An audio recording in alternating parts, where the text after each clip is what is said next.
Good morning. Hello. Good morning, guys. I haven't seen both of you, in a long, long time. It's You been a look while. great. It's a reunion. It's a reunion, yeah. We're just When's the Reunion last missing fun. time we would have run a show together? All three of us.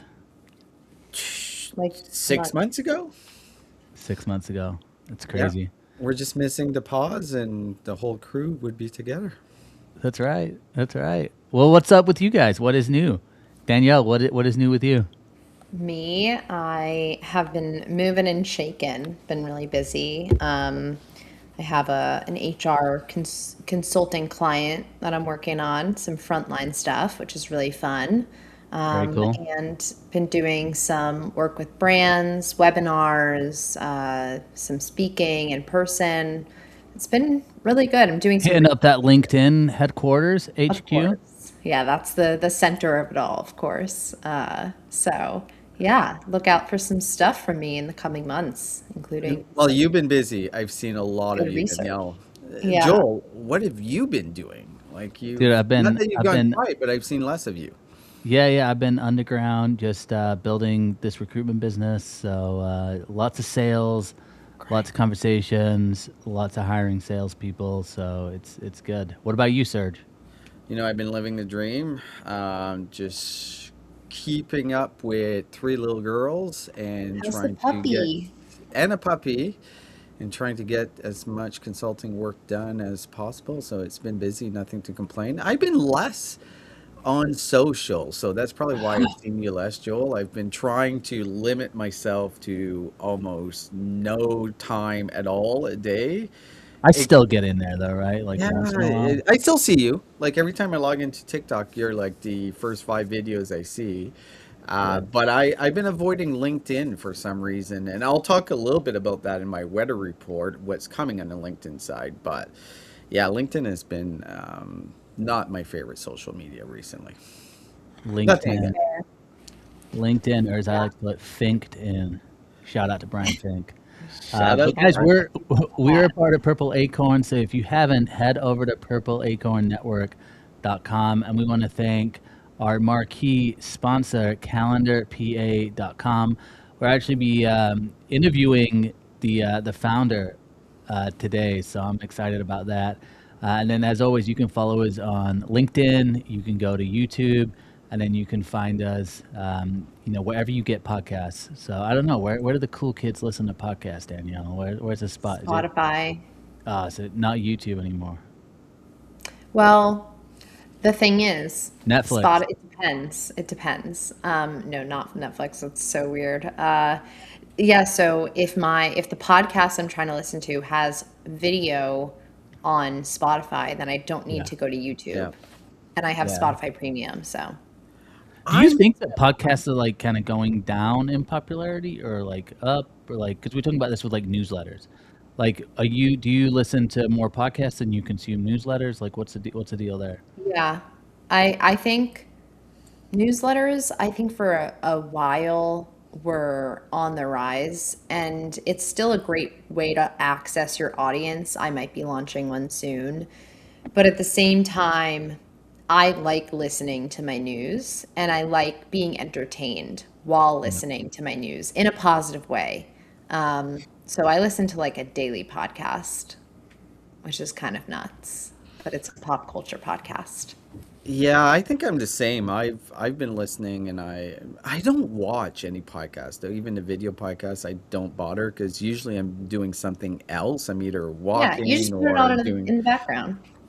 in the background. I'm still Apple Podcasts for some reason. I still like I have Spotify Really? Premium, but I'm still on Apple Podcasts in majority. And the same, I listen to way less kind of industry or work related podcasts that I ever did. I'm way more focused on, or I listen to more to entertain myself. So it's either sports podcast that I'm listening in the background or just fun stuff. Not pop culture, but sports pretty much is like 90% of the podcasts I'm listening right Your now. sports is my pop culture. Yeah, exactly. It's But it used to be the other way around. I used to listen to like 70% industry or work related Yeah. podcasts, and Yeah. that flipped completely in the last couple of years. Hey, I like to sprinkle in, some, I don't know if I can hear you, Joel. I like to sprinkle in some different ones, like sometimes, the daily, sometimes I'll listen to something about like world conflicts. Sometimes, it just depends on my, like Scott Galloway, I'll listen to. Yeah. It just depends on my mood. Or like, oh, Amy Poehler's podcast. Do you listen to that one? Good Hang? No, can't It's say really I do. good. Is it? It's Yeah. really good. Well, she's I've hilarious. gotten really into like these those vlogs where it's like people traveling all around the world. I've gotten really into those. Like that's my whole YouTube algorithm now. I like that. And I like also the watching the Purple chef. Acorn.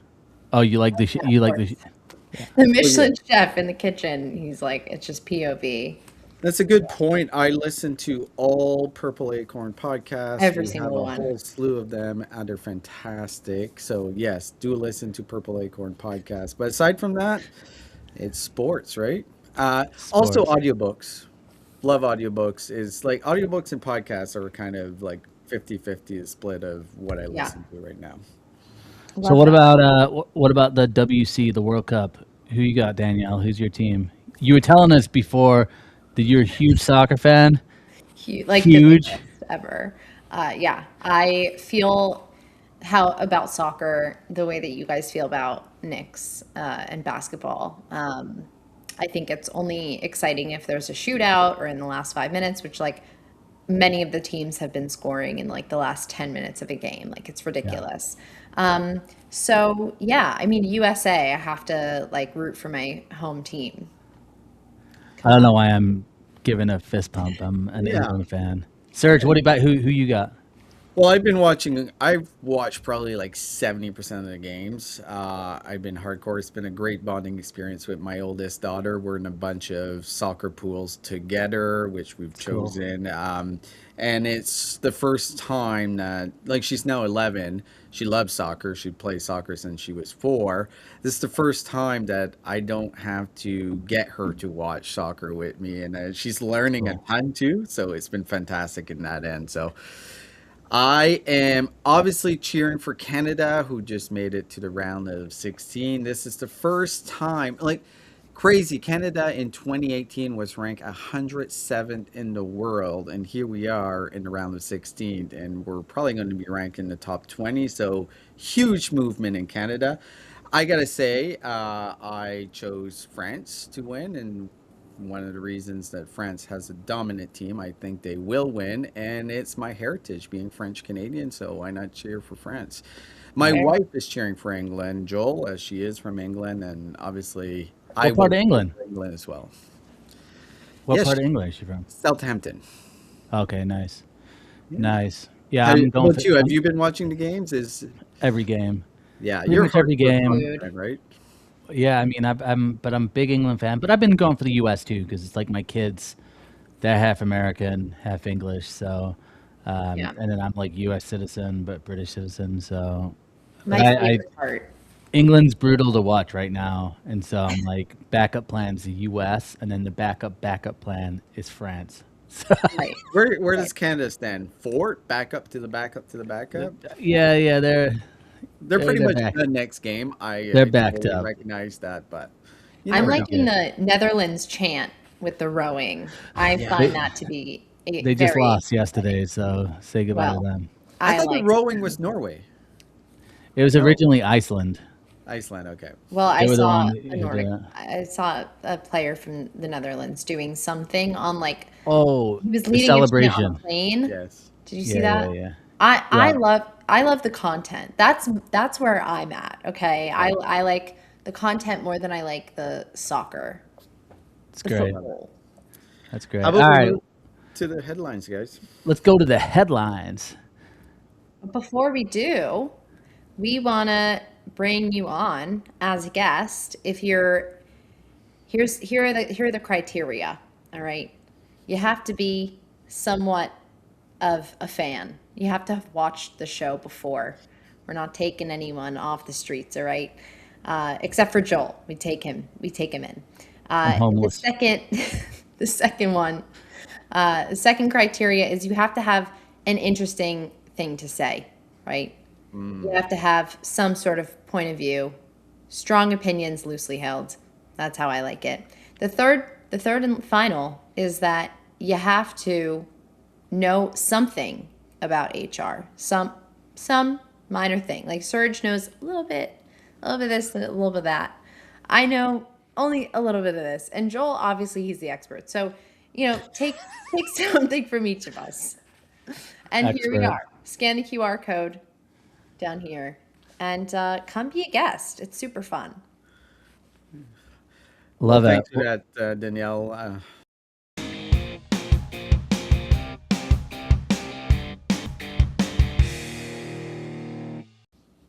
All right. In breaking news, Serge's 30 years of HR experience means no, no. This is look.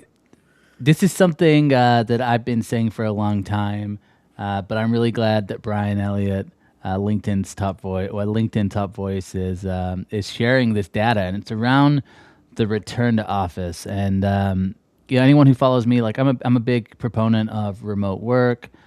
I love remote work. I don't think remote works for everybody necessarily, and I'm actually a fan of like in office as well.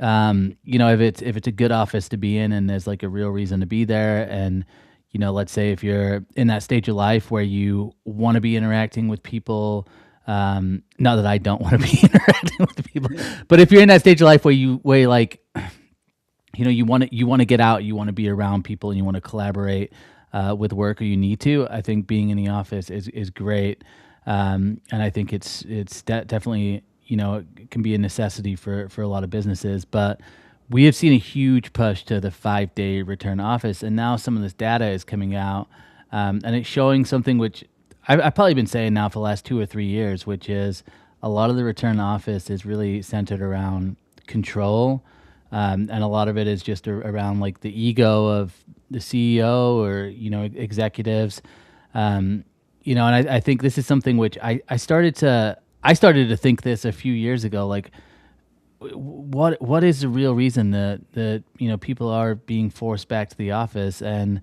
a lot of it, I just think they lost control when people started working from home. I think it's a scary thought when you're paying people, 6 figures or more, not to have like complete control over them. And I think when you work remotely, as we all know, if you've worked remotely, you gotta work around your own schedule. You've got flexibility and freedom, and work. It's going to be a priority, but it also can be balanced with other priority. And I think it's very very hard to control if you are an executive. It's hard to control people's schedules, and it's obviously a lot easier to do that when you have people in the office. Like you just have more control. You obviously control their schedule. You're more aware of what they're up to, and so data is now actually showing that like narcissism and these tendencies are actually in correlation with the return to office. So I'm curious, Danielle, from your Gen Z perspective and just your kind of perspective, like, because I've seen more Gen Z like wanting to go back to the office. So what are your thoughts with this article? Is this a surprise? Is this kind of in line with what you would have thought? What are your thoughts? Yeah, it's a great point. There's a lot of research to support the idea that Gen Z wants to be in the office. Counter to what a lot of people were saying sort of early on, of like when RTO was coming back, sort of like we were in this hybrid space. A lot of people were bashing Gen Z, saying they were lazy and wanted to work from home.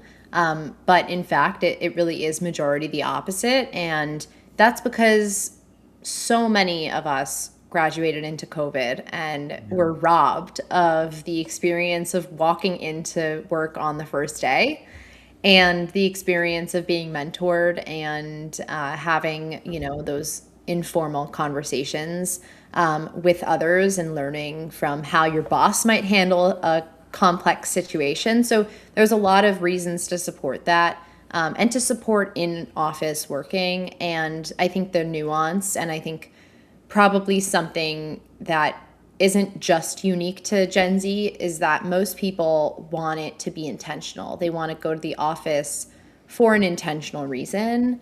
And unfortunately, there's actually this book that came out that's written by someone who's a legit narcissist, and diagnosed as a narcissist. And he wrote a book, and I think it's called like Living Life as a Narcissist or something like that.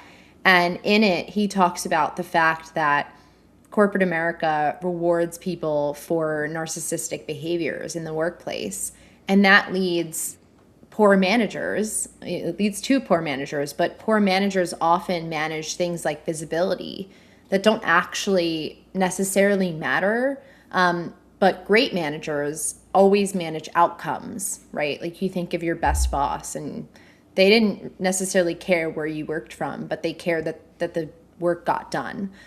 So that's what I'll say. I think, I've always had this idea, and it's great that it's being sort of supported by in correlation and via the research, but it's not a surprise to me. Yeah. What are your thoughts, Serge? Well, I think Danielle, you really hit the nail on the head with the point that Gen Z was always characterized as the folks that wanted to work from home, which is exactly not the case. I think it's the complete opposite. I think as you get older and you've gone through that phase, I think that phase of 20 to 35 is critical that you're in the office, not only for the work, like the it gives you a way better work experience, but also the mental health benefits. If we think about coming out of COVID, one of the big discussions with Gen Z was just mental health. And I think staying at home, working all day at home, then not going out and not being out there in the world has caused huge issues with that generation. And I agree. I think there's so many health benefits of going into an office. And I'm a little bit of a hypocrite because I have not worked in an office in almost 20 years, but I think everyone should go through it. And I did early in my career. I think about everything like going for drinks after work, like all of these things that just give you like a completely different outlook. And being visible is absolutely critical.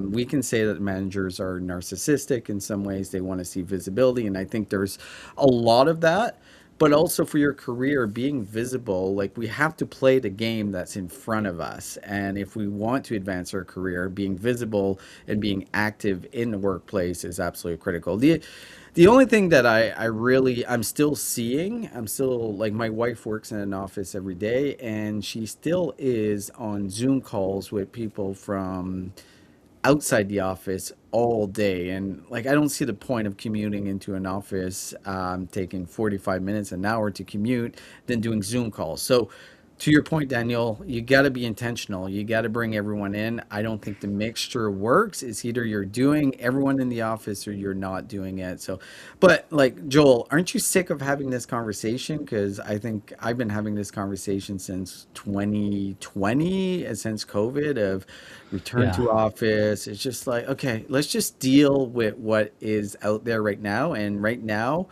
unfortunately, employers have the power and they want people in the office. So it's not even something we should probably be discussing. Like, it's happening until the power changes. Yeah. I mean, I think more of the discussion is like creating good office spaces and like how to create spaces that people get the best work done. And then, because like you said, Serge, like if you're going into an office and then you're doing Zoom calls all day, that's not really I don't really No. see that as being a productive use of the collaboration together.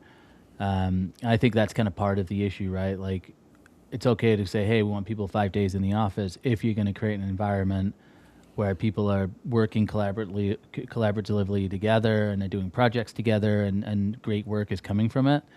But if it's that's where it just becomes, if it's just about control, it's not helpful. But interestingly, it does say too that like younger CEOs and younger leaders are kind of more they're more in tune with flexibility, which I do think is good for the future, Totally. where they're just more understanding of flexibility. And when you think about like even like the length of time that people work, I mean, you work from like your early 20s to 60, 70. I know people who are like 90 still working, and going to conferences. And it's kind of one of those things where you're going to work for a long time in your life, and during your life, you're going to have lots of different events that happen.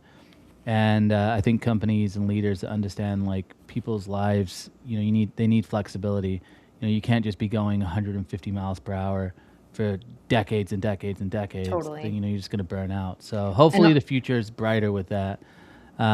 what I find really funny, just a really quick point, is like when any minor inconvenience happens, like the trains are delayed or the Yeah. World Cup is happening, or it's like, we're tornado warning, whatever it might be, the immediate thought is like, oh, I'm not going to work. Yeah. So it, like, to me, it's like, why are we still having this conversation when, like, realistically we're all just going to do what works best for us on a day-to-day basis? Yeah. And like a company might say, oh, come to the office 4 days a week or else you're going to be dinged or whatever it might be. Like, it's just kind of laughable. It's like, what are we in like kindergarten? Like, why are you treating me like I'm a 4-year-old? It's insane. It's still, but I mean, I will Scary. say though, on the whole, it is still better than kind of before the pandemic. Like, I feel like Yeah. the Oh, hybrid is Agree. still really totally. strong, which is cool. Totally. Like, But flexibility is actually in our vocabulary now, which is great. I agree. It is way better. There is a lot more flexibility. And to your point, Danielle, that didn't used to be an option. Being like, hey, there's a massive storm. It didn't matter. You still had to come in the office. Now, flexibility from employers has gone up dramatically. So, well, let's take a look at the next headline. What do we have? I might have our TikTok expert. It's not me. It's Danielle. Joel Algae. No, dude, look what happened here, Danielle. Why don't you give Oh, us a rundown? this is a crazy story. So a flight attendant made a TikTok, and I think, like, I actually haven't seen the TikTok because I tried to find it and I me can't too. find it. Like, she deleted it. She was forced to delete it, I think. And basically she sort of twerked in the video, like a light. I think it was a light What's a twerk. twerk? I can't show you. You're gonna have to look it up yourself. But anyway, that's not what I'm here to do. That was not part of the job description, taking my ass on camera. So anyway, she was fired over the TikTok that she posted on her personal account. Of course. And now she's suing Alaska Airlines for bias.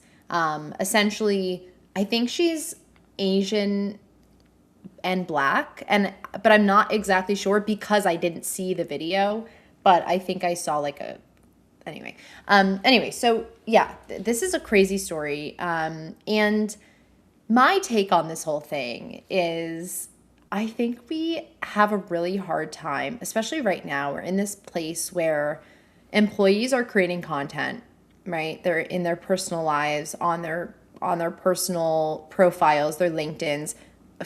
LinkedIn is both personal and professional, in my opinion. And so a lot of organizations are still figuring out in real time, this is evidence of it, how to deal with this walking the line between both, and how much control should I give, and what's appropriate, and what does professionalism mean. I talk about this all the time, right? Me and Serge, we both, and Joel, we all have different definitions of what professionalism means. And we didn't necessarily have a vocabulary for that or a definition of that online versus IRL. And so now a lot of those things are being written in real time. And I think this lawsuit and this whole thing with the TikTok video, I'm sure she's not the first one to be fired for a TikTok video, but this is evidence of the figuring it out of it all, with the influencer economy and all of that. That's what I'll stop there, so we can have more of a conversation. So, Serge, what do you think? You're shaking your head. Well, there's a couple things. I haven't seen the video, right? And she's claiming in this lawsuit that male employees who posted similar content weren't fired. I love to see those videos as well, right? Because in reality, if the males did a very similar video and they weren't fired, that's not fair. In reality, they both should have been fired if it's similar. There's a certain line, you're in there, and I know it didn't show the airline or anything like that, But from what I'm getting, it was very clear what the airline was. She's during work. She's in probation, so she's in her first 3 months. Like, what are you doing, right? Like, this is, or is common sense disappeared? Like, if you're gonna work, unfortunately, and I know Joel, you're big on this thing. You are unhireable because like you can't deal with, or Because you he don't want to shakes his deal with ass the corporate online. lifestyle. If you're gonna work for a corporation, you can't do this shit. Like you can't go and twerk on a video wearing a uniform at work in your first 3 months. Like, are you stupid? Like, I just don't get why you would do that. In saying that, if the male employee twerked as well or did anything that is in the same light, yeah, should get fired, no doubt about it, and the lawsuit has validity. Because I think the biggest thing, if you're going to have a policy, it's got to be across the board. And I think it's a lesson for employers. I don't think I hate to say common sense because it might not be common sense. What my common sense is might be different from someone coming in the workplace. They've never gone through it. But that is why you need very clear policies of what's acceptable and not acceptable when it comes to social media content during work hours in an airplane that is owned by your employer in your uniform. So I Right. don't think I the would, lawsuit should win unless the males did something very similar, which I'm going to say I highly doubt it. I highly doubt that these male employees were twerking, well, but could maybe. be, could could be. There Yeah, are if they males were, who would yes. twerk on plane, I but mean, the I feel funniest like part to me is like I could just imagine them being in a room and just being like, "That's a twerk," and like that's like a bunch of lawyers just sitting, like corporate lawyers just sitting around a table, being like assessing whether this video is a twerk or that video is a twerk. Like I just can't. Like that's hilarious to me. I Yeah. Anyway, just feel like firing somebody over that is like extreme. Like they could have just had a conversation and said, "Hey, I'm not sure if you sit read our down. like social media guidelines, but this video is probably not appropriate. So we're just gonna advise that you take it down." But then it's like, I just think about it, even if it's gone viral, like that's just branding for you as well. And it's interesting, like Starbucks, they're on LinkedIn News right now. Starbucks is like really leaning in to their employees creating content on TikTok because I think they're smart enough to realize like, this part of like when we hire people, we want people to be able to be themselves. And so I think my question for this would be number one, like, did they really clearly articulate what their social media guidelines? Do they have something? Are they communicating that to people who have just joined? And then I think like firing somebody, like it's one thing if she was on the plane, like joking about, I don't know, like taking the plane down or like some sort of crazy stuff like that. But it's like for what she's doing, it just sounds like she's kind of just having some fun being herself. Right. And it's like maybe have the warning or have the conversation, hey, this probably isn't appropriate. We're asking you to take it down. By the end of the day, it's like they're not going to lose. The stock price isn't going down over like a twerking video. Yeah. If anything, it's just exposure for their brand. Well, Right. And it's like in our as a first. result, they probably got more bad press from this whole thing. Yeah, now they look terrible. They're getting Yeah. sued. And Do and they? how Do they look terrible? Like, I don't I know if think they they do. do. I think they do. I think they You know, do because firing someone over a twerking video is kind of dumb. Like it's like I agree with Joel in that they should have given her a warning versus just firing her from the outset. It reminds me, and also we have a really great comment from Albert who mentioned you might already have covered this on a previous show, but thoughts on the Knicks fan who took a Knicks themed trash can off the street and then fired from J.P. Morgan. So like you like literally You work compare for the J.P. two. Morgan, you're It's you're pretty gonna get similar. fired eventually. It's pretty similar though. So like you have someone who is posting on their account, right? Like a twerking video, whatever. They're dancing, they're shaking their ass. I don't really care. Who cares? Anyway, then you have like this person who is a DEI leader, like I think C-suite, but like in that range, who is stealing a trash can, public property off the street and taking it home and like smiling about it on the subway. If anything, that action is more misaligned with the values of a company than it is posting a twerking video on your personal page. Like that to me, the JP Morgan example is such a more fireable offense because not only are you going against probably the values of JP Morgan, which I don't even know the values of JP Morgan, but I assume if we pulled them up right now, it would say stealing is probably not aligned with the values, but also your role and your title is ensuring equity across the organization. I don't think that's equitable if you're stealing public property. So that's what I would say is like, I think there are a lot worse things you could be doing than posting a video that probably got American Airlines a lot of attention, or Alaska a lot of attention. So I agree. I saw that video of the Knicks. First of all, she's just dumping the trash can on the street, which is just Oh, a bad, bad look. Then walking away terrible. from it, absolutely should be fired. Here's like I think it shows a lack of judgment to doing a twerking video on your first month on your job on an airplane. And if I'm stuck in an airplane like a metal tin can in the middle of the air, I want everyone to have the best possible judgment as possible. So I don't blame them. I think she should have gone fired, and I think they were correct. I think the use of social media is different. Like there's the example of a couple years back of Sherwin Williams, the employee mixing paint, it became viral, and that person got fired. I think that was a huge mistake because they were doing something positive with the brand, and I think that's what I'm seeing from Starbucks as well. Staples Batty, another Yes, great exactly. I think example. there's a lot of examples. I don't think this is a good example. So yeah, staple batty. Yeah, that one's Well, actually really good. So lesson: don't twerk if you work in an airline.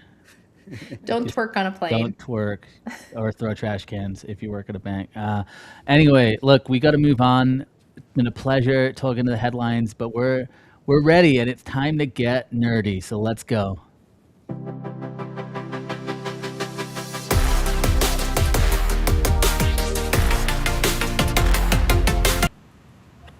Hello. So, following a twerking segment is not anything that was on my bingo card for 2026. So, I'm going to try to bring it. I'm going to try to bring it back. Let's level it just a little bit. I want to talk nerdy. There's been a lot of talk around skill-based hiring, and my guest today is. I'm just going to let him introduce himself because he's got some fantastic research. Ethan, welcome to the Purple Acorn Morning Show. Thanks so much, Trent. And yeah, definitely hard to follow up the twerking, but we'll Yeah. give it our best shot here. Yeah, and then, the whole debate on whether or not men twerk or not, I was just praying to God that they did not call me to stage. So let's get into some of the data. But first, why don't you tell us just a little bit about yourself and a little bit about your organization? Absolutely, yeah. So thanks for having me. My name's Ethan Ray. I'm a senior research analyst at 451 Research, part of S&P Global. I focus on the HR technology market, mainly talent intelligence, people analytics, talent acquisition, with a particular focus on how AI is, reshaping the way organizations hire, develop, and structure their workforces. My background is in industrial organizational psychology, so I do tend to look at these tools through a lens of what they actually measure versus what they claim to measure, and I think there's a lot of interesting dynamics going on in the workplace today, obviously. Yeah, definitely. And the research that I want to peel back with you. Why don't we start with the audience? A lot of them are HR professionals. What are some of the top skills for HR according to your research? Yeah, so we run what we call our employee life cycle and HR survey annually, and tracing back to 2024, we've been tracking what skills HR professionals believe are going to be their strategic priorities over the next 2 years. And for the first time ever, we've seen employee skill development and skills readiness actually move to the top. Mm. Out of 12 different skill areas, that's usually stayed towards the middle sixth or seventh ranking. but we've seen it shot up towards the top in 2026, and I don't think that's coincidence.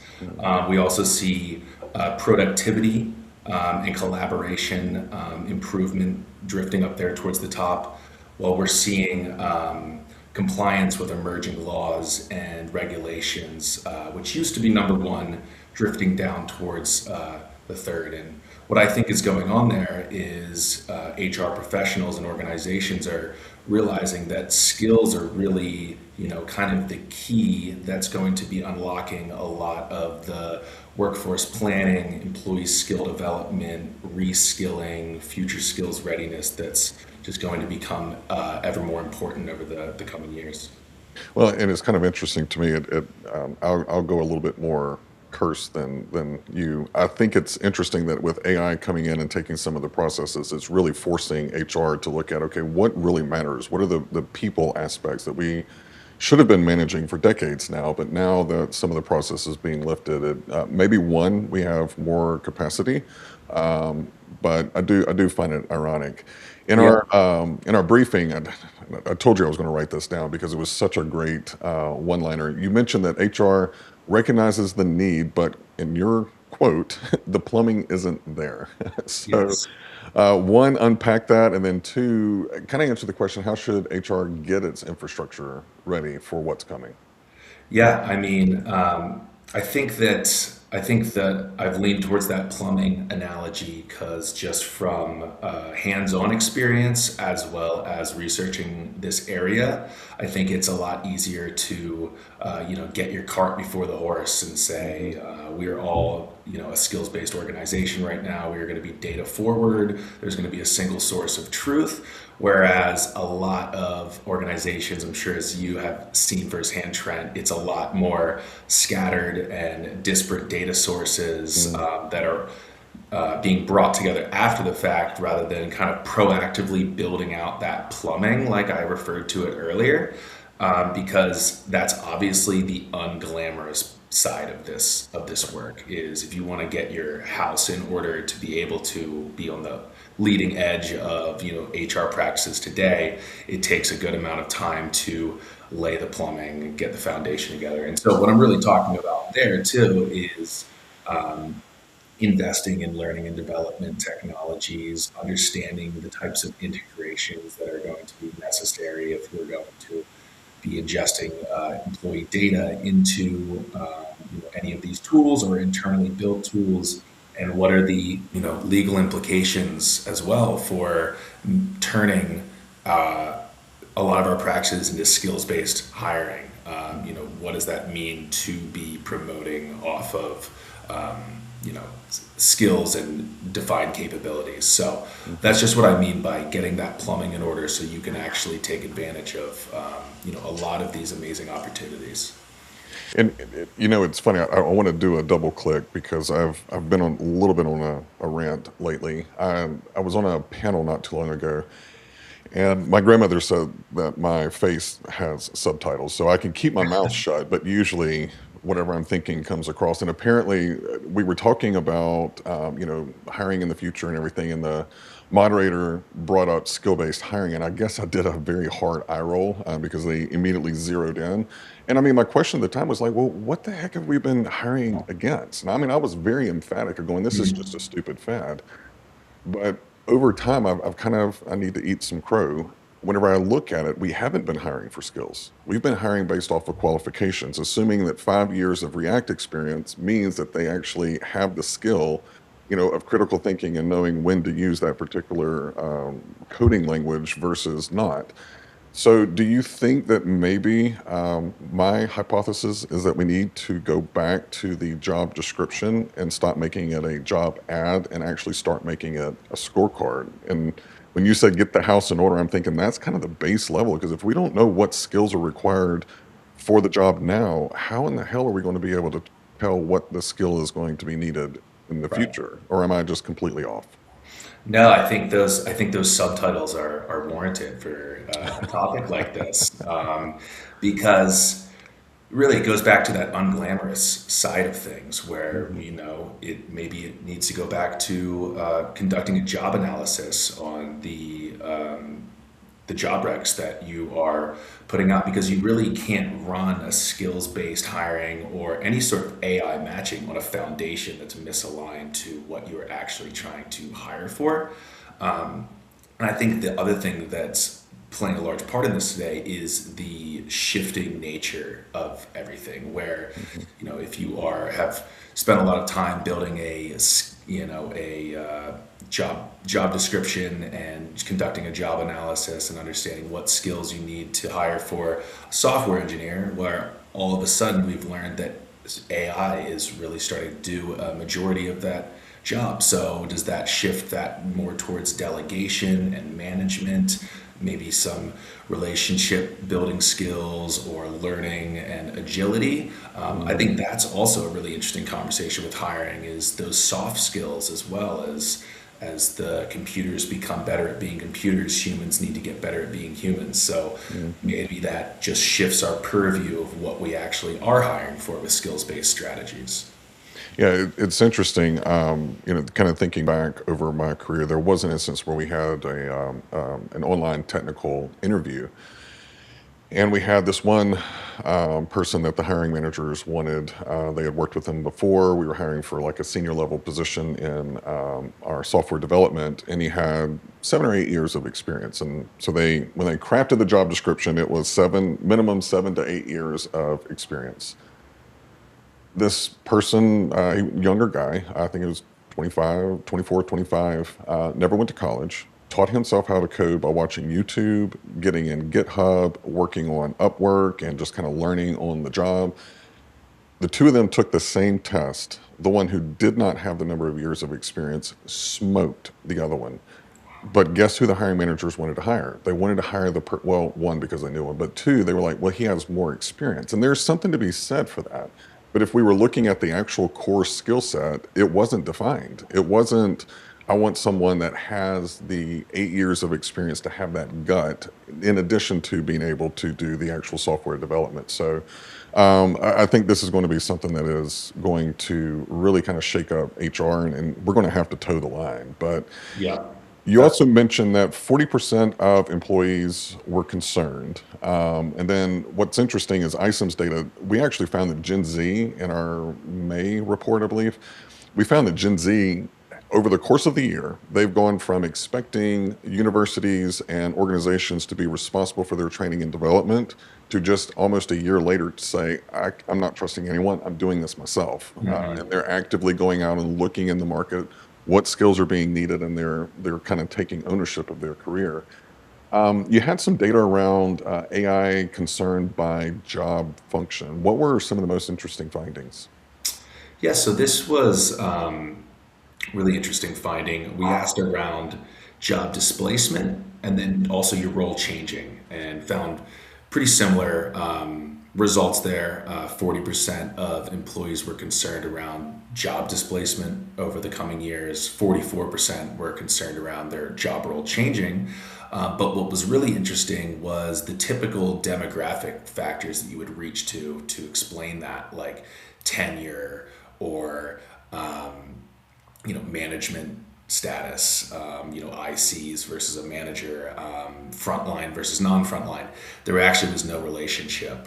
There were two main factors that influenced this. One being your organization's stance on technology adoption.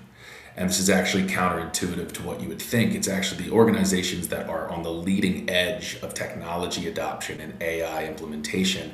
Those employees were the least concerned. They were least concerned about their jobs being displaced and having an understanding about how their role is going to change.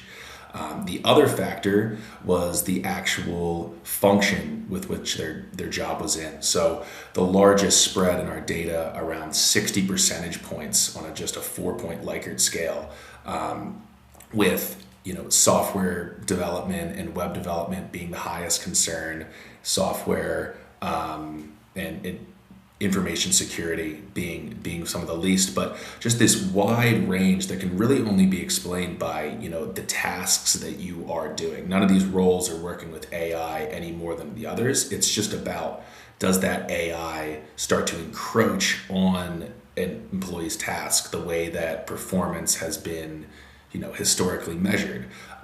So we're seeing that really it's the organizations that are lagging on adoption as well as the functions that AI is most capable of doing. We're seeing a lot of the concern really there. Well, I know that you and I could probably spend another hour digging into the research, but where can people find and connect and learn more about not just this research, but you've got a ton out there? Yeah, absolutely. You can find me on LinkedIn as well as 451 Research and S&P Global. The website often puts out our thought leadership papers there as well. Awesome. Sounds great. Well, thank you so much. And I am sure that I'll be nagging you about some upcoming research needs on my end. But with that, I am going to kick it back over to the host. And I hope they're not twerking. I hope they're ready to go. Thanks so much, Trent.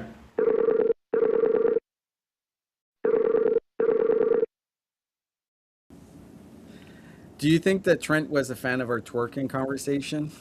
No, I think it made him deeply uncomfortable. Well, Working Danielle, I is love. only okay at an HR conference. Yeah, it's only okay. I agree.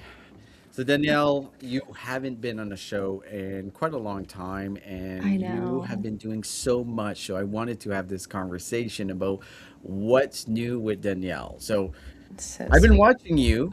Oh, actually, that sounds a little creepy. I've been following your journey here, and I've always loved that you've really branded yourself as the voice of Gen Z at work.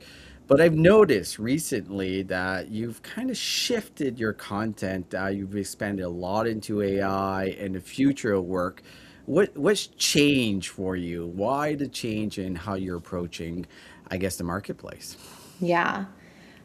So I would say for the first couple of years of my business, I started this full time 3 years ago now, which I owe the internet a post about that.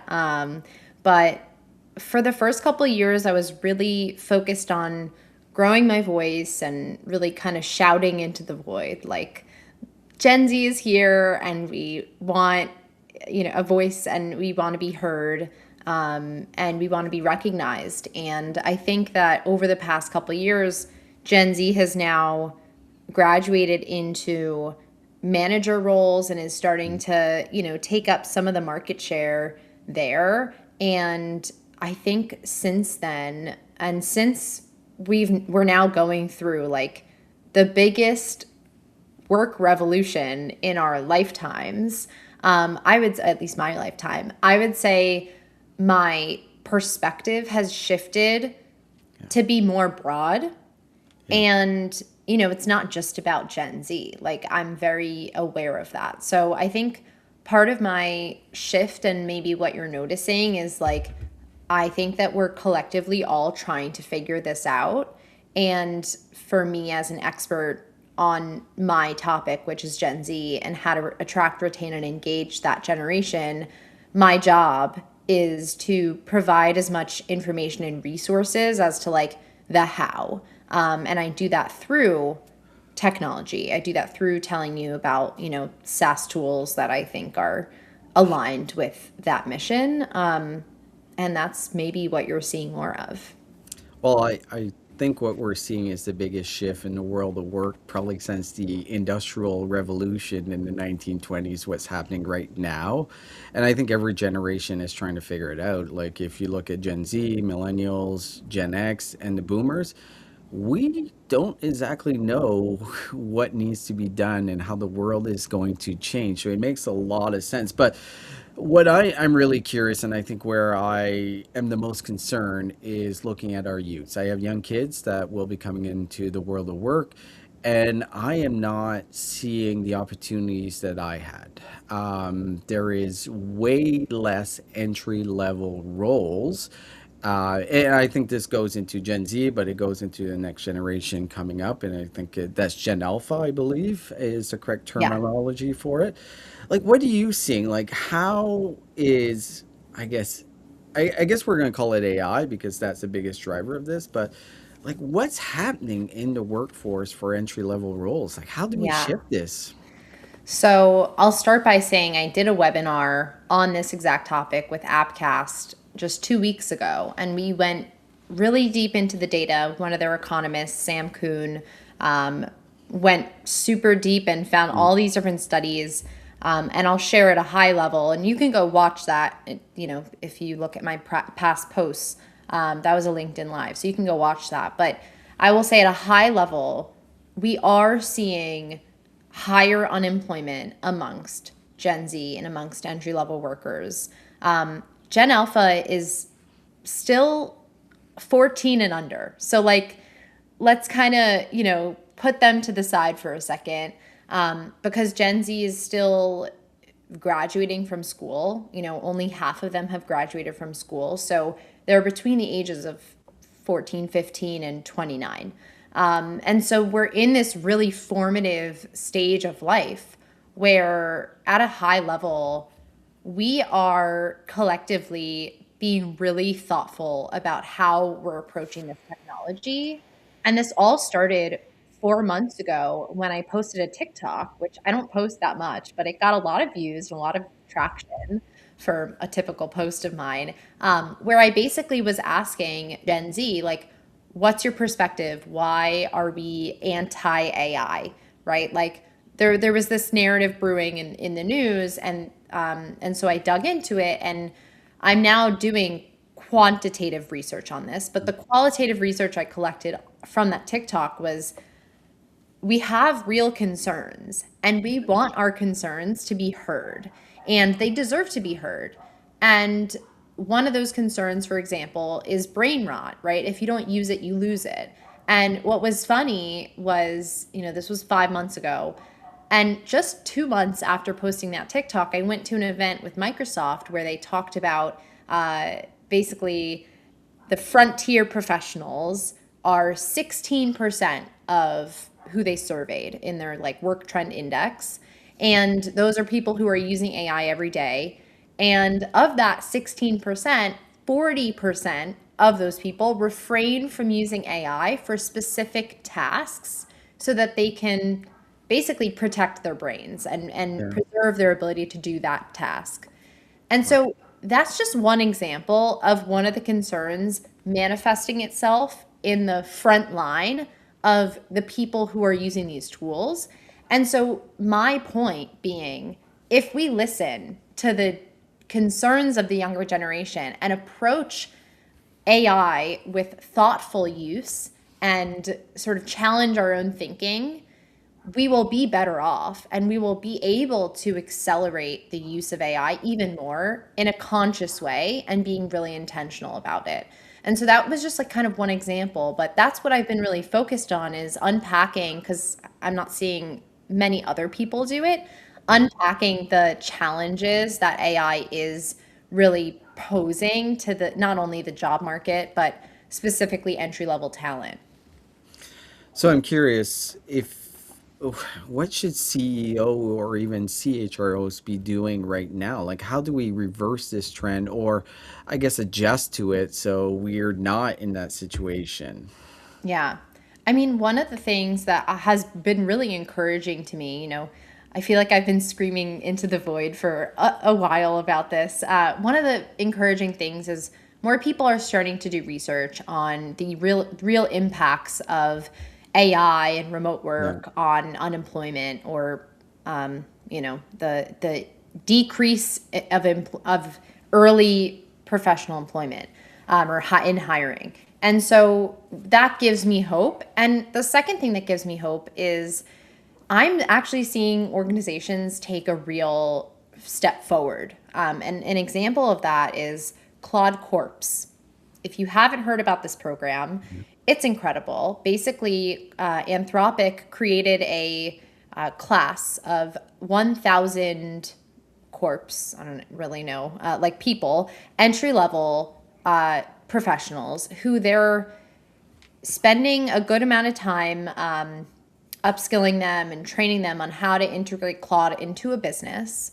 They're then sending out those 1,000 professionals to different nonprofits across the country, teaching those nonprofits over the course of a year how to integrate Claude into their business, and then, getting paid $85,000 a year, which I think is pretty fair for entry level. And then after, basically they have the ability to be hired by the nonprofit. They're a free agent. And so that kind of program solves many different problems. One, obviously employment, right? You want to upskill those Gen Zers. The second one being nonprofits. They're usually under-resourced. They can't afford to hire some expensive consultant who's trying to teach you how to use AI.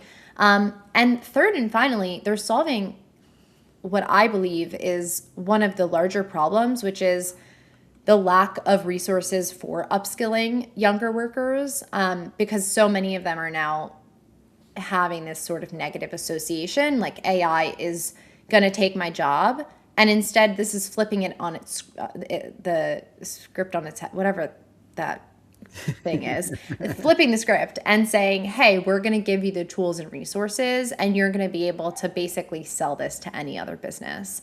And maybe keep them employed for a lot longer than any of us. So that's my perspective. Well, there's a couple things, right? There's personal skills, then there's the skills that people will need to be able to adapt to the new technology. And I think there's a lot of confusion out there, especially with young folks, but even folks my generation are like, what are those skills that I need to learn? Because if I'm focused on learning upskilling, as we say, like, what do I need to learn? Because those upskilling things that I'm doing might become obsolete in the next couple of years anyways, because it's moving so quickly. So right now, like, what advice do you give to Gen Z or anyone that's looking to upgrade their skills on the AI side? Like, what should they be focused on? I would say treat it as like a side project. Like, even if you have a 9 to 5, I think everyone should be working towards having some sort of 5 to 9. That might be a little bit of a hot take, but I think in an era like we are in now, the more career insurance you're able to build, the better off you'll be in the long term. It makes you more employable to have, let's say, a personal brand, to know how to leverage AI tools and to build your own website or build a product that maybe some people use. Like, just having I think the curiosity is really the key. And making sure that you're constantly practicing that. So actually, I do have one resource, which is I'm starting a cohort I think this week. It's called Lead with AI. And essentially, it's a cohort-based learning style. And for weeks, I'm going to be doing this like course where we're all focusing on upskilling with AI tools. And I don't really know what I'm going to learn from it yet, but essentially they like force you to build things in your spare time. And I'm really excited to like have a dedicated group of people who are holding me accountable to like doing the thing that I am telling other people to do, right? So I think like leading by example is a great trait to have, especially right now. So I love that you're mentioning personal brand. I think in the world we get, maybe there's a little bit of an overhype on AI, probably not, but I think at the end of the day, the folks that are going to stand out are the ones that are building a really strong personal brand, but also are out there. Like, going to the earlier discussion we had on the headlines, having those personal relationships are still very important, in my opinion. Building that brand, not only, as you would say, in IRL and online, will be critical to really differentiate yourself. Do you still give that advice to young folks, that like, be out there, network, get those connections? totally. How Yeah. important is it right now? And young people want to be out and about. Yeah. Like, they really do. They want to meet people. I think the challenge is getting everyone on board, getting everyone from the C-suite and into an office is not necessarily as feasible as it once was. And so I think that young people are the most hungry for those experiences, because many of them lost out on them during COVID and we're making up for lost time. I personally have been doing this virtually and in person for the 6 years I've been creating content. So I will say from personal experience, you can build an entire career off of creating relationships and building them online and in person.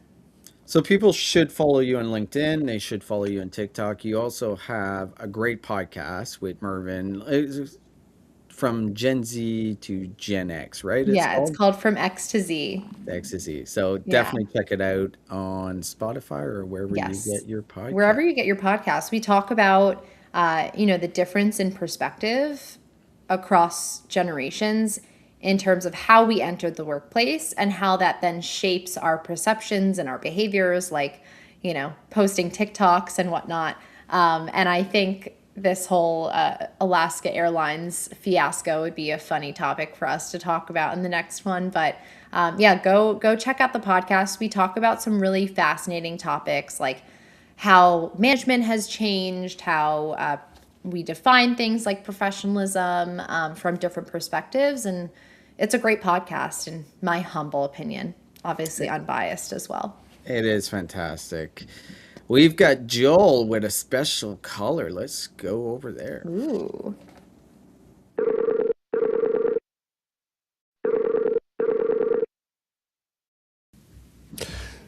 Hello. Who Hello. is this? It is me. How you doing, Joel? I am good. I'm good. Guys, for anyone who doesn't know, Alan Seals is the man behind the scenes, produces the show, puts everything together, gets all of the guests, makes sure that we're talking about twerking on airlines. I mean, he does everything. And we're For about the to record, I can twerk. I can twerk. I know. I was gonna say we're gonna reenact this whole thing right now. I don't have my Alaska Airlines uniform with me, so it's going to be a little hard. But No, I figure you can tell me how to do it. yeah. I'll walk you through step by step. But no, all jokes aside, Alan works really, really hard behind the scenes to put together the show. And I wanted to chat with you today just to hear about your background. What you did before being involved in Purple Acorn, and I know you've got a couple of exciting projects going on as well. So I'd love to hear. From what I've gathered, you used to be a Googler, so you're an ex-Googler. Yes. Why don't you get us up to speed? What happened at Google? Tell us all about it. Oh my gosh. So my career has bounced back and forth between like the entertainment side and the production side and the sports side. I had dreams of playing soccer in college until I blew up my ACL. So, similar to I think you and yeah, ACL injuries. Anyway, Those are the worst. long story short, was it Thomson Reuters? Was it USA Studios? Was it eventually got to Google? While trying to be an actor, my fallback career, how did Danielle put it? My 5 to 9 became my 9 to 5, and spent 11 years at Google, where the last 2.5 years I helped develop Google Reviews and Development, which was the whole replacement. The whole company gutted and replaced their whole performance management system because the old system wasn't working, wasn't equitable, and so we spent probably about a good 8 to 9 months in confidence or confidentially putting together this program before it was announced, and it was an eye-opening experience to try to develop brand new policies for for a global company of 180,000 full-time employees at that Jeez. time. I don't know what it is now, to protect both the company and the employees, which is, as you may know, is kind of a conflict of interest. So what made you leave Google, and what did you get up to after you were at Google? Because for a lot of people, getting to Google is like, you made it. So like for you, like, what did you do after that? What was that transition like? It was a little bit of a natural hesitation, if that makes sense, because I've got the ability to look at something and say, there's a problem there, I'm going to go solve it. And so while I was still at Google doing grad and solving those problems, while I was doing my 9 to 5, my 5 to 9 was Broadway Podcast Network. I put together a whole network of now 199. We're looking for that special 200th podcast to onboard, but now we have 199 podcasts that are all theater, Broadway, entertainment focused. And then after chatting How many with, listeners do you get a month on that? in the in the multi M's, but Now my Awesome. focus is calendar PA, so personal assistant, calendar PA, and it came out of a conversation I had with this good friend of mine, and she was like, "Hey, I have these problems, and all the systems I have aren't talking to each other." And so I did a little research and was like, "Okay." And within 7 days, using Claude Code, I had a working prototype that functioned and immediately started getting used. And then by the end of, I think it was 30 days, had a couple dozen paying users with zero advertising. So it's one of those things that I built for myself and built for my friends that then has snowballed into this thing that's become a real company. So what, walk me through this, because I know, like as a recruiter, scheduling and interviewing can be a pain. Typically, I'll send out like a Calendly, right? And people book into my schedule. Think the real challenge becomes when you have multiple people, and let's say I'm scheduling an interview for like a panel interview. We all love those interrogations like that. But let's say I'm setting up a panel interview with multiple people in multiple time zones. It's a global interview. How is Calendar PA helping out with that? So there's a couple different ways. One is that it's completely platform agnostic too, in terms of you can connect all of your Apple and Microsoft and Google calendars all at once, and all the calendars within those accounts. So like I built it kind of for myself in that I have literally 29 calendars across like 7 or 8 different accounts that I maintain for different purposes. And so I wanted one place that was going to check all of them, and depending on who booked with me and why, write to different calendars at different times. So that's what I built. But so it gives you that functionality, and then on top of that, there's also my goal of replacing the need for a link in the first place. I don't want to send someone a calendar PA link or a Calendly link or whatever you're using.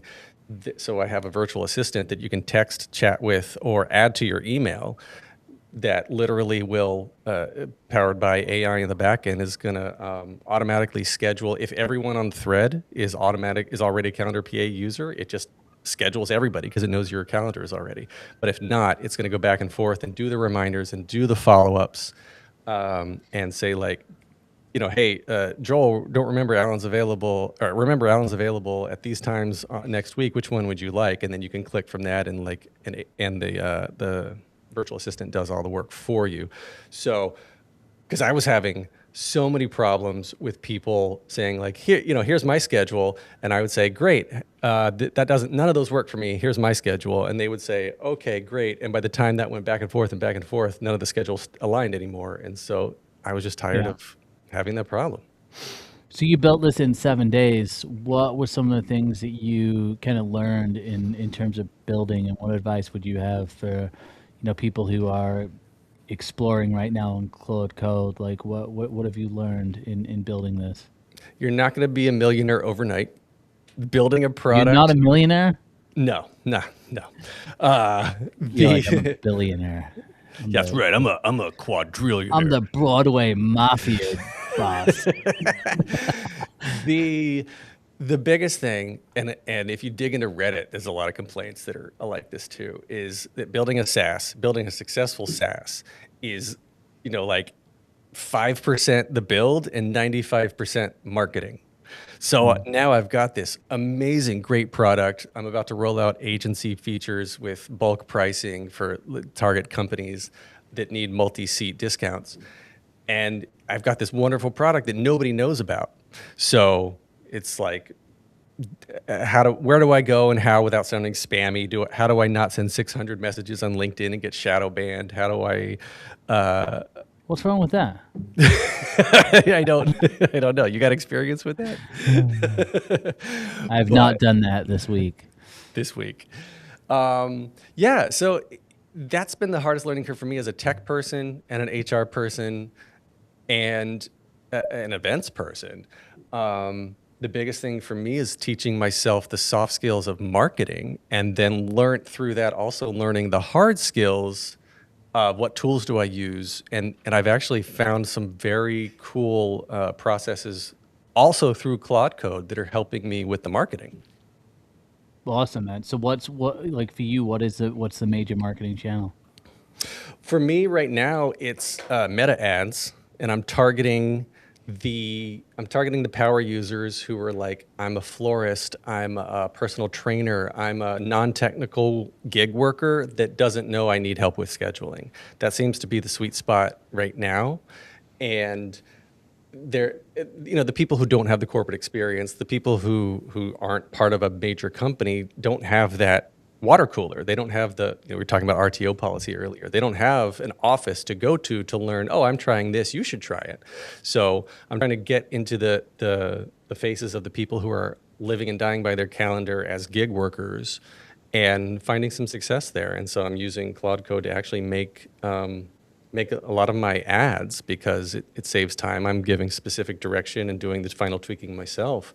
And then through MCP servers, literally, I'm like, set up my campaign. This is what I want. This is what I want to target. And then my partner and I, Claude, go out and build these ad campaigns and analyze the results. And we can tweak daily or hourly or however much we want to get the focus.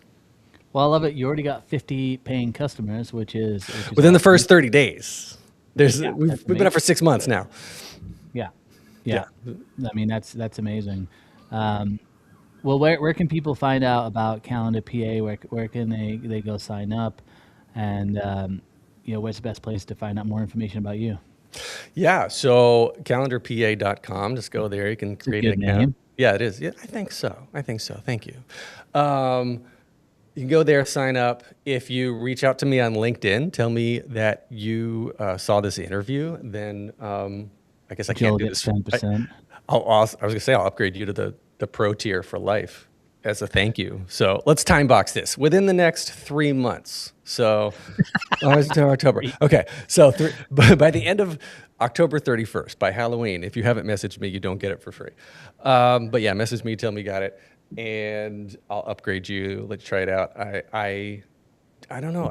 I have so much fun doing this, and I want to give this away. But at the end of the day, I got bills to pay, so I got to charge a little bit. No, I love it, man. Well, look, it's been a pleasure having you on your own show. This isn't my show. No, I know. But you do a lot of the work, so it's kind of you have ownership in there in that way. So, but we appreciate all the work you do behind the scenes. And guys, I would definitely recommend, like, especially if you're, like Alan said, like if you're kind of sick of sending out links, you're just sick of scheduling and you're having those issues, I would definitely go check out calendarpa.com today. And thank you so much for sponsoring the show as well. We wouldn't be here without you. So thanks a lot, Alan. You're welcome. And now I shall press the button to go to the next scene. Boop. Who's the fella who lights up a room when he walks in the door? Evan White, with so many strong ideas, he's creative to the core. Evan White, 'cause he's been at it for 20 whole years with plenty to show for his illustrious career. So if you're looking to grow your brand, then Evan White is here. 'Cause talent tech PR is sure to take you very far. The HR tech space has a fresh face, and it'll make your brand a star. Spinning straw into gold and taking flight, you'll be soaring through the sky at incredible heights with Talent Tech PR from Evan White.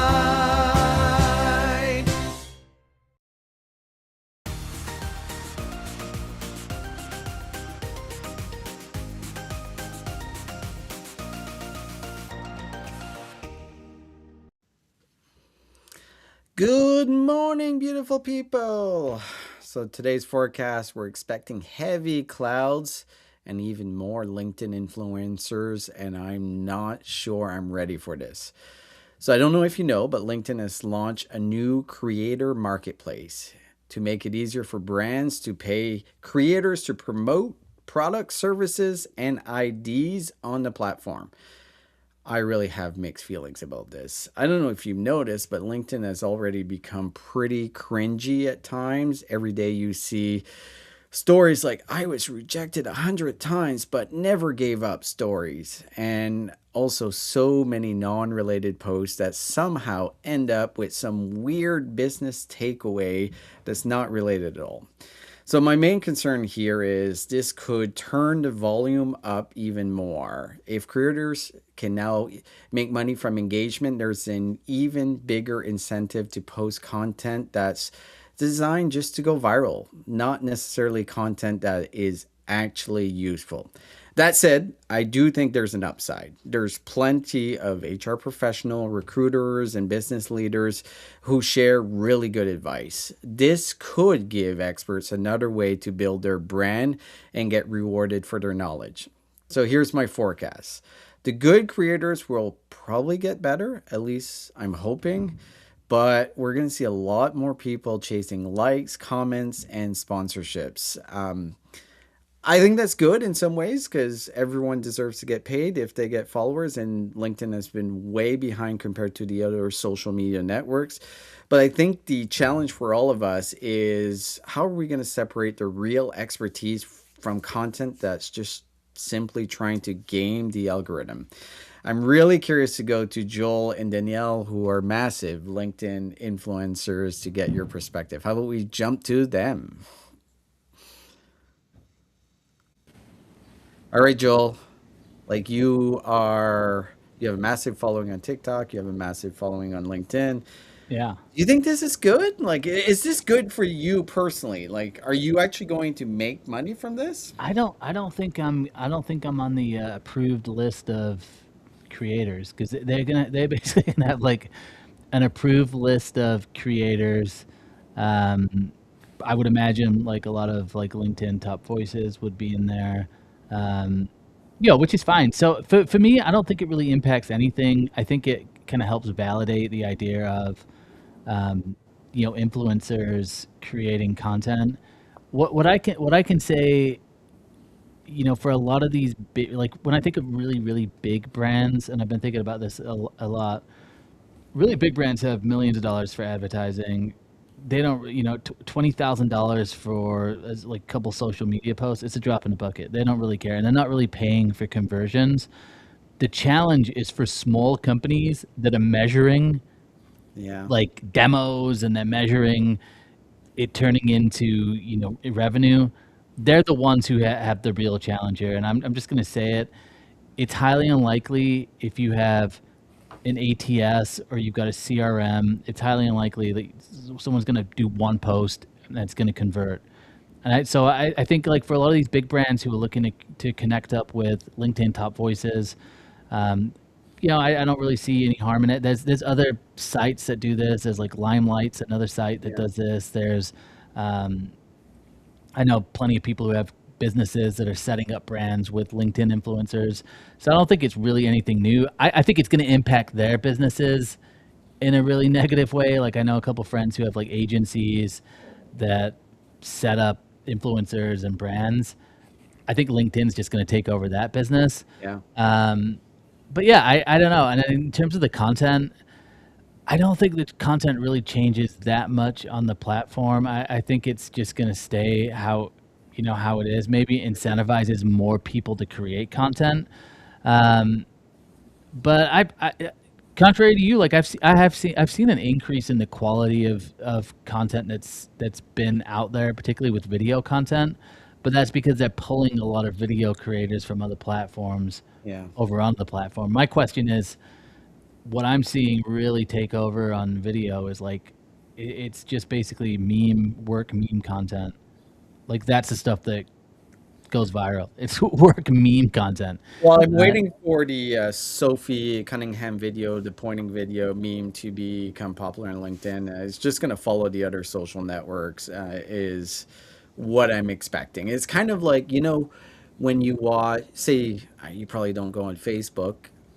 I still do very rarely, but you see the reels, they're yeah, generally like Instagram videos from like 6 months yeah. before. I think we're going to see the same thing on LinkedIn, We but already see that with LinkedIn. They've got like that video feed, and yeah, I know like I mean I had a video on there. I know Danielle's got video on there too, which get like 20 million views.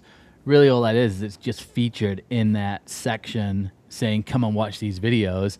But when I go down mine, it's just basically all the TikTokers and Instagrammers yeah, who are making fun of work.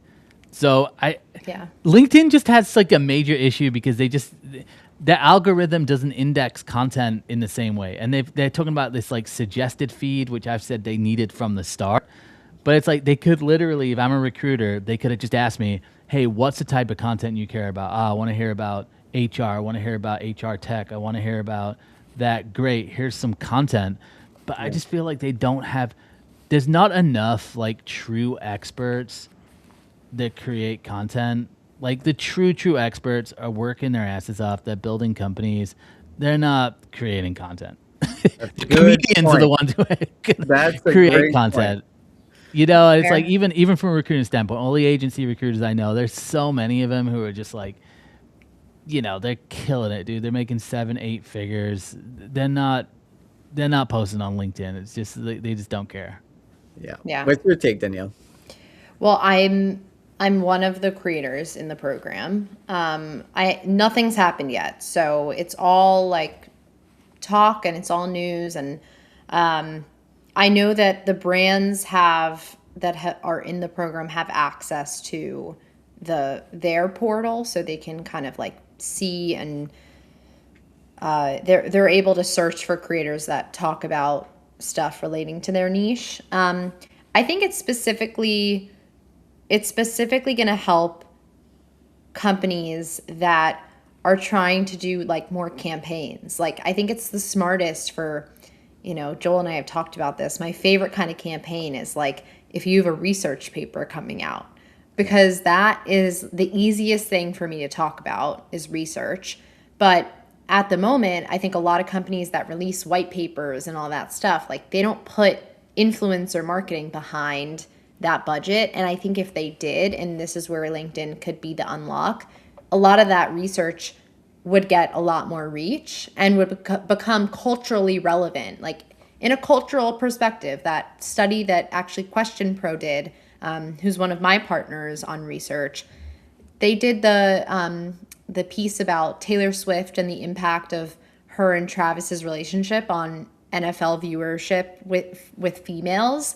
And that was like a cultural conversation. So I think maybe that could be the end result of like just research being more relevant to conversations or that kind of thing.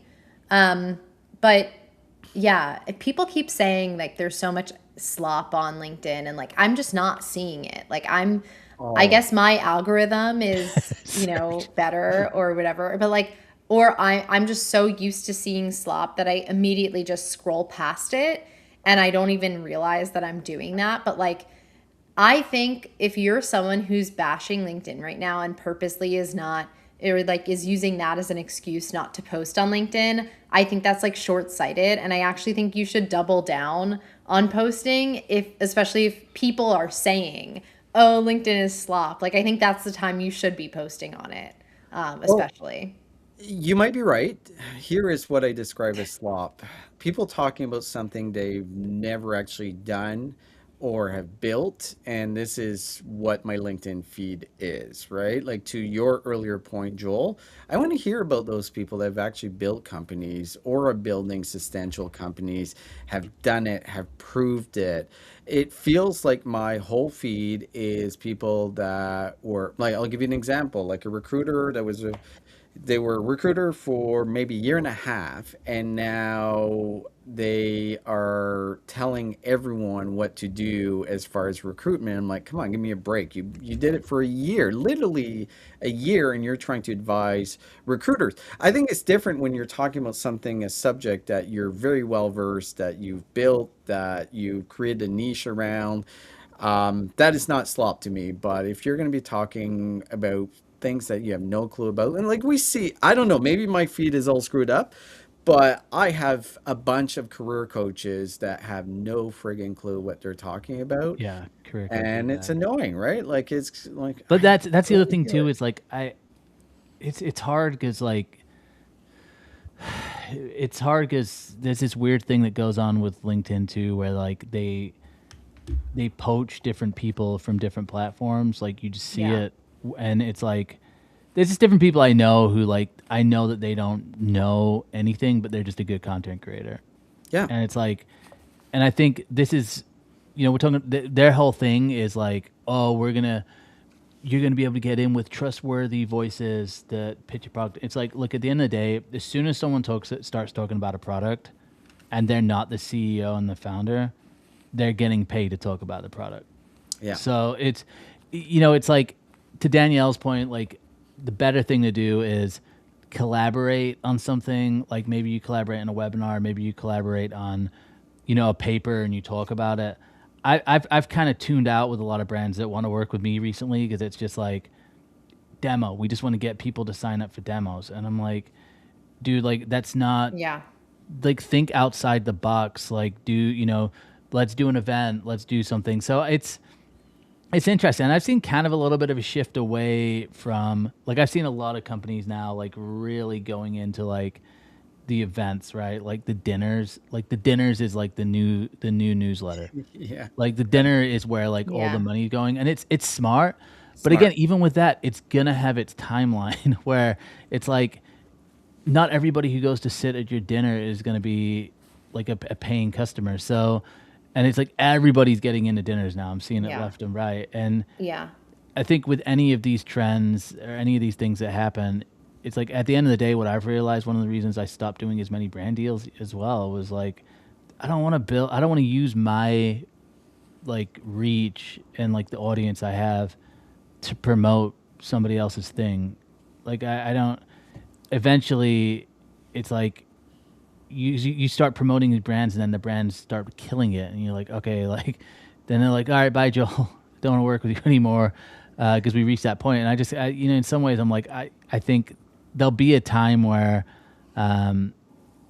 I think it's a little bit of a bubble, and I just think that originally when business to business like content creators started popping up, it was just new, and I think it worked, and it was like, oh wow, like LinkedIn can be a place that you can sell deals. Everything's got its timeline, and I don't think it's going to go away necessarily, but I do think it's like at this hype mode right now, and the problem is a lot of the influencers are just good content creators. They're not actually like true trusted thought leaders that have done a lot. Like holding one position at a company, I speak this for myself, like, and this is a lesson I had to learn, like holding like a senior recruiter role for like 10 years or being an agency recruiter of 10 years, it doesn't qualify you as like some like amazing thought leader that knows stuff. Like there's people who don't post anything on social that are way smarter and way more trustworthy than half the people who are posting. Yeah. Well, I'll leave it But at I'm a this. better content creator than that person, right? So you see the difference? Well, yes, and I think people want to learn from people a lot of the time that look like them or that they see themselves in. So even if that agency recruiter who's, worked for 30 plus years is creating content, someone might prefer to hear from someone who's 10 Sure. years into the game.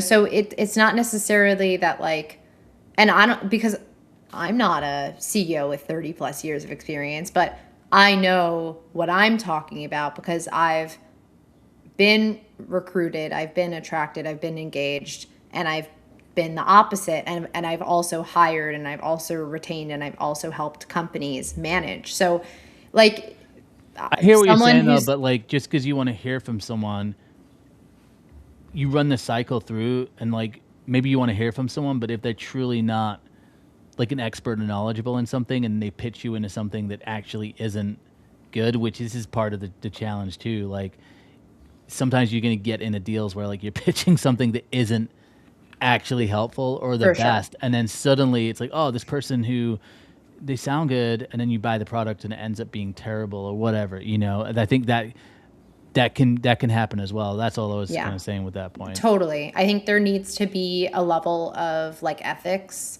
when it comes to anyone working with brands. Like I require a demo at least to like see a product to evaluate whether or not I'm interested in even talking to a brand about a deal. So that's like one of the things that I put in place personally, but I totally get what you were saying. I think that's I'll totally say fair. this. I think it's going to make LinkedIn worse in the long run. I agree with all your points, right? Like you don't have to be an expert of 30 years talking about something, but you have your expertise, Danielle. You know a lot about it, and I can see why people would relate. The same for Joel. Same for myself. Like there's things that we can talk about and we can give really good advice. I'm just nervous we go into territories that we don't understand and give the wrong advice, to your point, Joel. But on that note, it's been great to have both of you on the show and co-hosting again. We were just What a missing pause, and day. it was a lot of fun. Really want to thank calendarpa.com. Alan, do check it out. Go on the website. Also, Talent Tech PR, Evan White. Thank you E so White. much for sponsoring this. He is the man. Definitely check out all our podcasts on wherever you listen to it. Follow us on LinkedIn. Let's try to get to 3,000 followers. But this has been fun, and I appreciate the audience for listening and watching us talking about twerking. I think that was the highlight of the And being day. very engaged in the conversation. That's what we need to Cheers, do every guys. week. See you guys. Awesome. Bye.